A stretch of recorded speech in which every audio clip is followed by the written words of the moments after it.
Una pattuglia ha notato, appunto in orario serale, nei pressi di un distributore di carburante un soggetto straniero che, sottoposto a controllo, è risultato non avere nessun motivo per soggiornare appunto in questa località, in quanto proveniente da fuori. A quel punto i carabinieri del nucleo investigativo, impegnati in un servizio ad hoc nel contrasto ai reati contro il patrimonio, hanno proceduto alla perquisizione, trovando poi nell'appartamento apparecchiature per la clonazione di carte di pagamento, i cosiddetti skimmer, che ha portato poi alla denuncia per il presunto reato di detenzione abusiva di apparecchiature, codici e altri mezzi atti all'accesso a sistemi informatici o telematici nei confronti di un 24enne straniero. Ovviamente il comando provinciale proseguirà questi servizi soprattutto nelle fasce pomeridiane e serali proprio perché ci avviciniamo alle festività natalizie e al Natale. I consigli che riteniamo più importanti da dare appunto alle persone sono quelli di osservarsi sempre intorno quando si va ad effettuare un prelievo o comunque un rifornimento, se magari notano delle persone appostate, notano delle persone che osservano,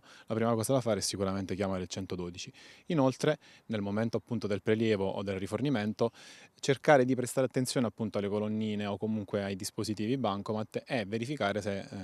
si riescono a notare appunto degli elementi esterni che possono essere appunto proprio queste microcamere oppure questi dispositivi di clonazione utili ai